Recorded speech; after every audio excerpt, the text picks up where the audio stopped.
Welcome to the Six Figure Personal Stylist Podcast, the ultimate no BS business podcast for ambitious personal stylists ready to build a six-figure and beyond personal styling business.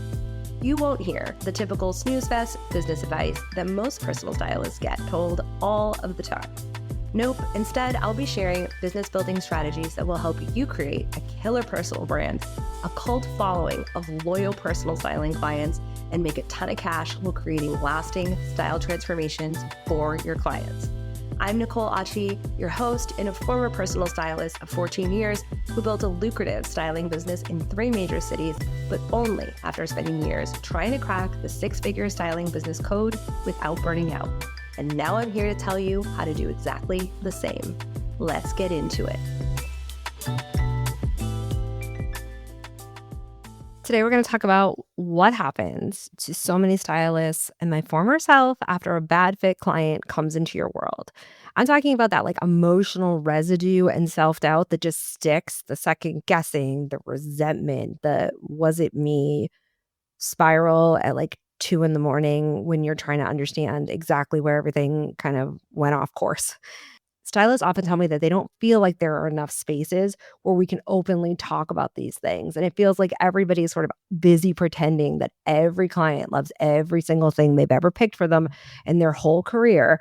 But that is not realistic. And if you do say that somebody didn't like something or there was a bad experience, you feel like you're saying that your experience is less than, or other people will doubt you. And I do think some of that is our own insecurities, but I do agree that there is a lot of avoidance of this topic. And so the reality is when you work this closely with people and with their identity and their self-image, a misaligned client can hit deeper than just thinking oh, maybe we just didn't see eye to eye on what color of red they like, right? It can really mess with your sense of self when you take what you do so seriously and you've maybe historically always really gotten good results for your clients. I still vividly remember my worst fit client. I would say it was 2017, 2018. And I still think about it sometimes, honestly. I had other clients who I don't think were perfect fits, but this one haunts me. And she came in hot. She had listened to every podcast I had ever recorded back when I was a stylist, and I had that podcast. And she told me that she really saw eye to eye with, so many of the things that I shared on the podcast about how you don't have to love your body in order to work with me as a stylist, but you do have to be in a place of basic acceptance. And that I felt like being a personal brand was something that was a vulnerable act, and you needed to be able to really own the characteristics you wanted to show in order to help people trust you.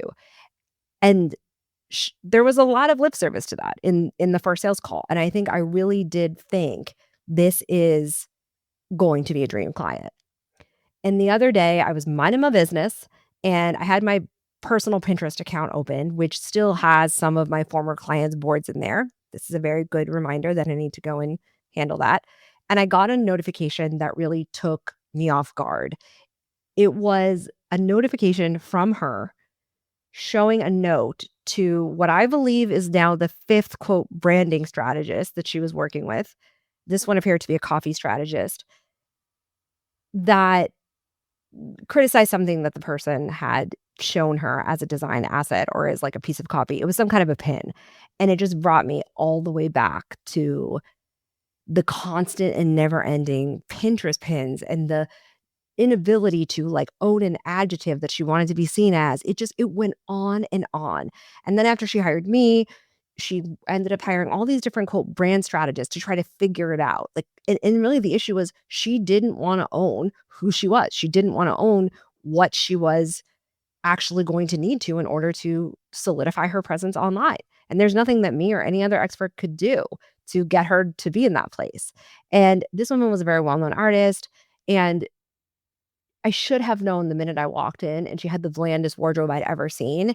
And everything that we talked about was filtered through what kind of compliments would she get from people? How would other people see her? She was completely unable to tell me what she liked or didn't like.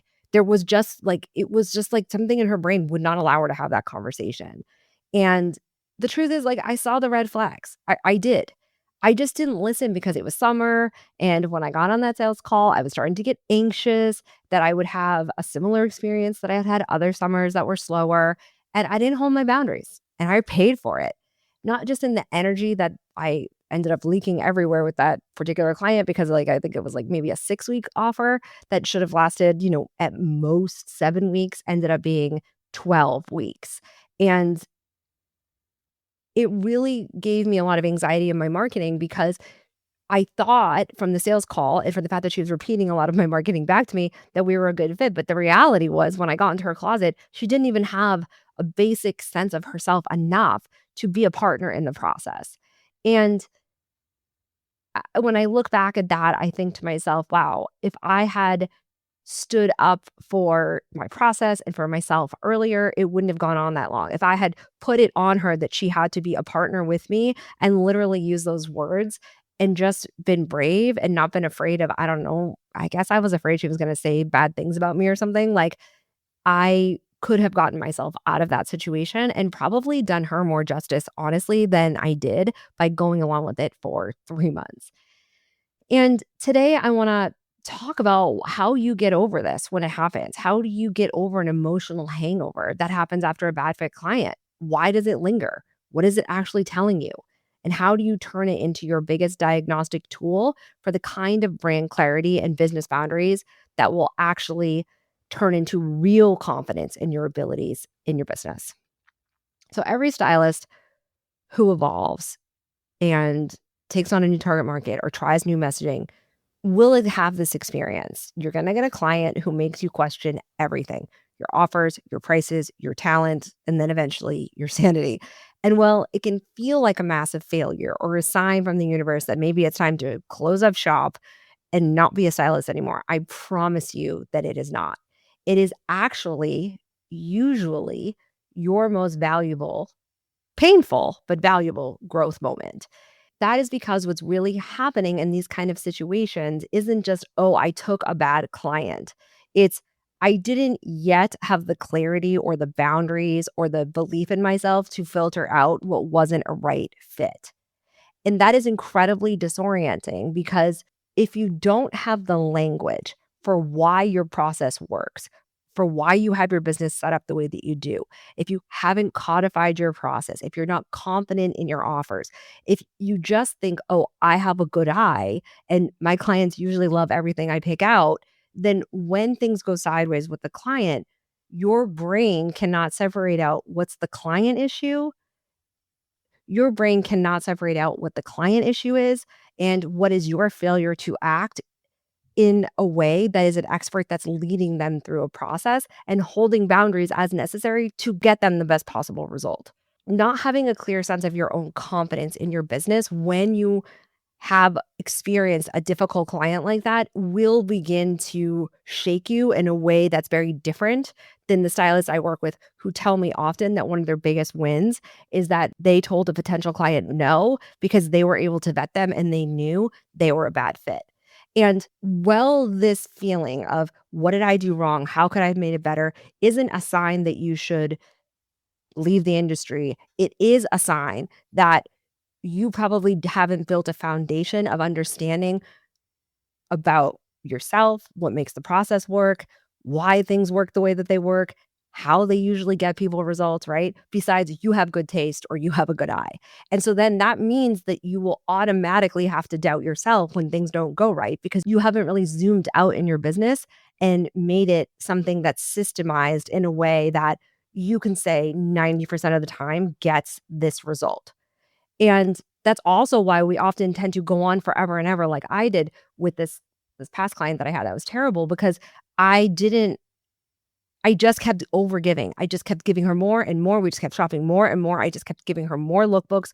I never sat her down and said, "Hey, when I looked at this Pinterest board, I almost had a heart attack because it was literally the most confusing thing I've ever seen in my career. Let's talk through why there is every style of clothing in the world on one Pinterest board. Why can't we curate this down? What's happening?" If I had stopped her there and had a style discovery process that was part of the process, I could have figured out that she was someone who was incredibly indecisive and then made better decisions on how to move forward and maybe serve her better. And that's what is difficult here. If you don't have these things in place, you can't say, oh, this is where it went wrong. Oh, this would have been a checkpoint because you are basically running your business like a mind reader.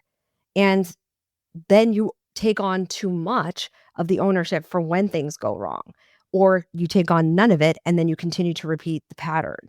So, yeah, this is a very disorienting experience and it can feel very embarrassing and very uncomfortable, but it is also a chance to take a look at what you need to change to prevent this from happening or at least spot things before they get out of the control in the future. Because if we are honest, the red flags are usually flying high before the sale. The client who just wants to do this to look a little bit more put together and, feels like she's all in, but then sends 10 emails before she actually books the service. The one who says, I worked with other stylists, but none of them have ever worked for me. Like, how many stylists have you worked with and why didn't they work for you? Right? Red flag. The one who's already started negotiating your boundaries with scope creep requests before you have even gotten off the sales call. And when you're in scarcity or you're tired or you have a business model that isn't set up to support you, you're just craving validation sometimes and a break. And that's when it's easy to tell yourself, they seem nice. I'm sure it will be fine. I can handle it. But what actually is happening in those moments is that we are often overriding our intuition to meet a need, usually for control or safety or significance, because so and so over here has a bigger follower count than us. You wanna win. You want the client. You wanna work. I get it. You want proof that your business is working. But every time we do that, we trade more than just money for that temporary relief of a need that is not our business's job to be met. And we usually trade money now or validation now for a longer period of self-doubt and energy drain that we could then be using to put towards marketing and getting better fit clients. The pattern tends to look like this when I talk to clients and in my own past experience with this.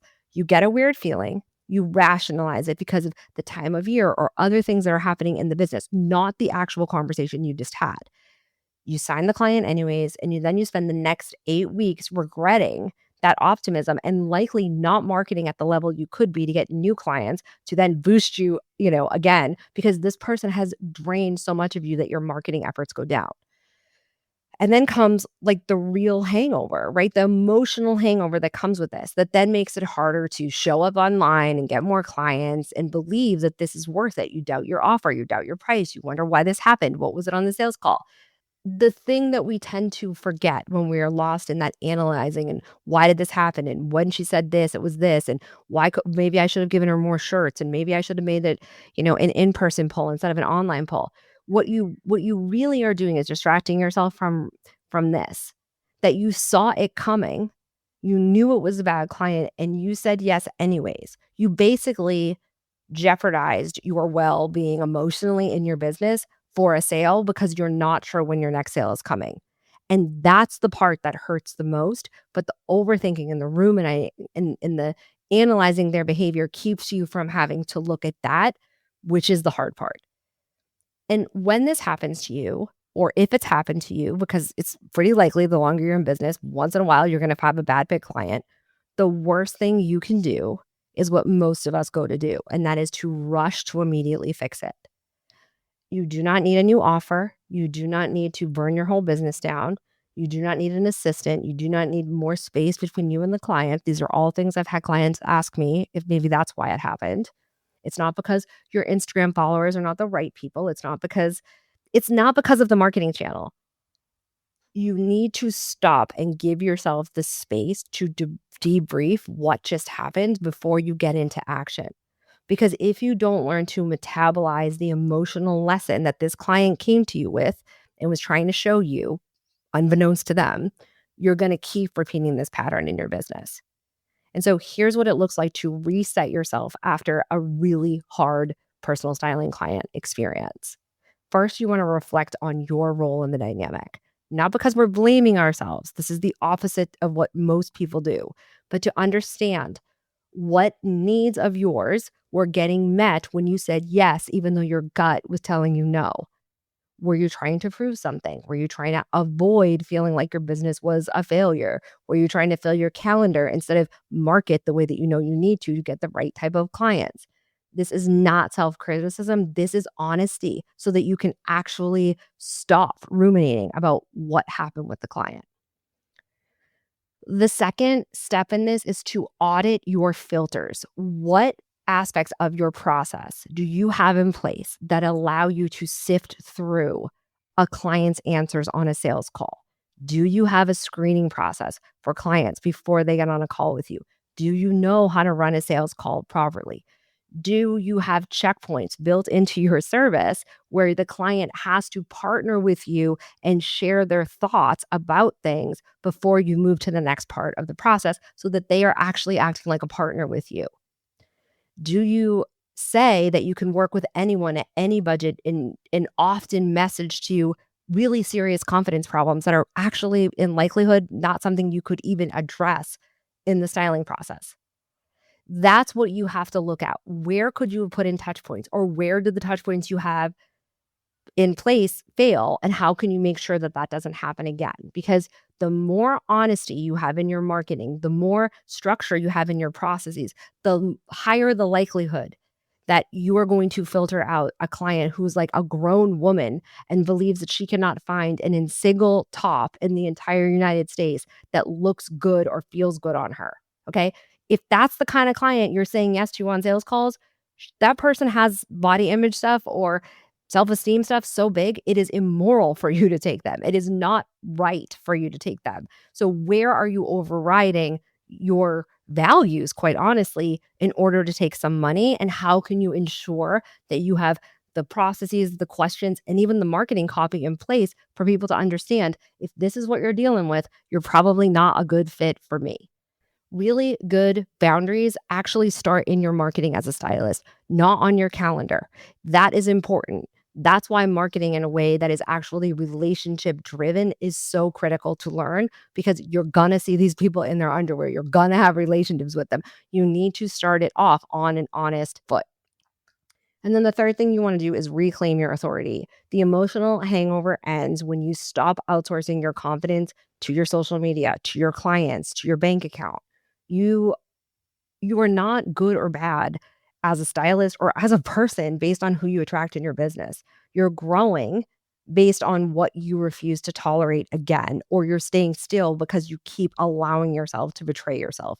That's it. There's only one way forward and one way backwards. You get to choose which of those paths you take, but nothing that you are getting in terms of feedback is you're a bad stylist and you should never do this again. I assure you. But you'll stay there if you don't know how to assess things in a way that then puts you in the driver's seat and responsible like you should be. I mean it when I say that I have seen in my programs and in my one-to-one over and over that stylists go through a period where they say yes to everybody.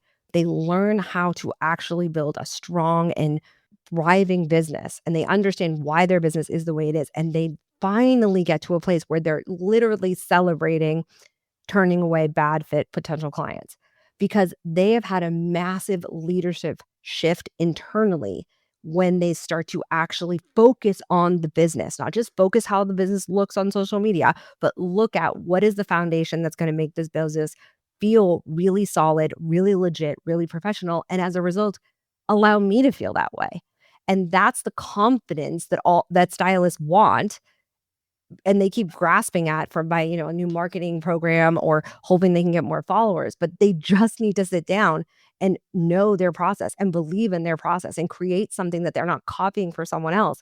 That right there allows you to shift back to being the expert in the authority when something happens in your business with a client or otherwise that rattles you because you've done the work to create the foundation to believe in yourself and to believe in what you offer.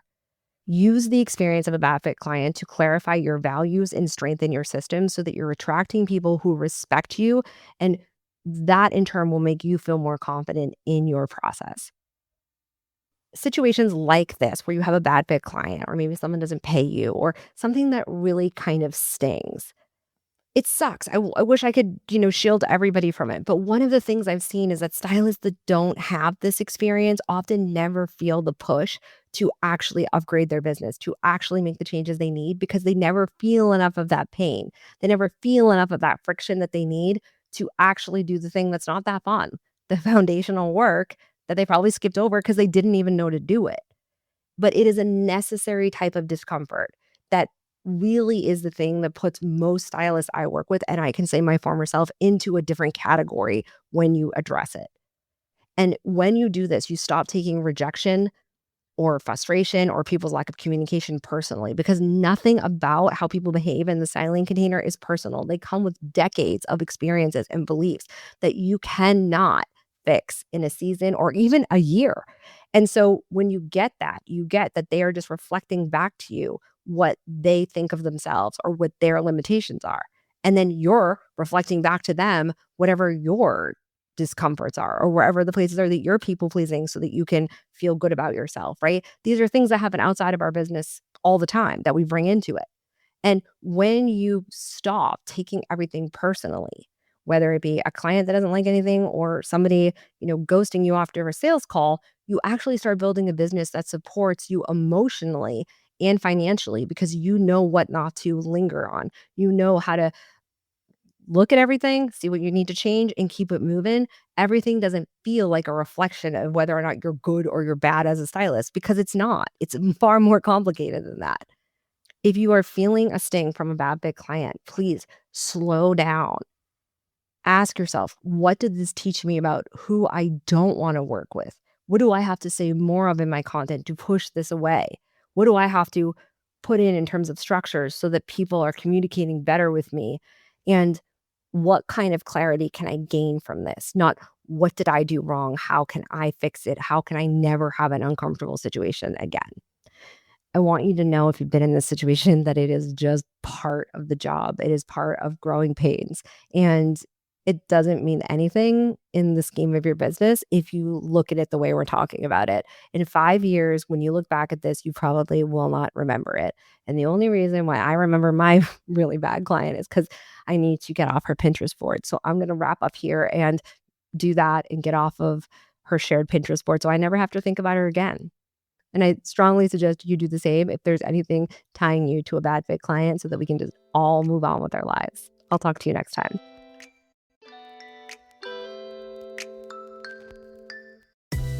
Thank you so much for hanging out with me. It turns out that social proof is actually pretty important. So if you could help me out, I'd so appreciate it. If you just had a quick free moment and could leave me a rating or review on the podcast app, that would be killer. And even better, if you wanted to share this episode on Instagram and tag me, that would totally make my day. And it would bring so much more awareness to the podcast and would help other stylists just like you who are looking to build lucrative styling business, because the better each of us does, the better all of us do. Thanks for hanging out with me, and I'll chat with you next time.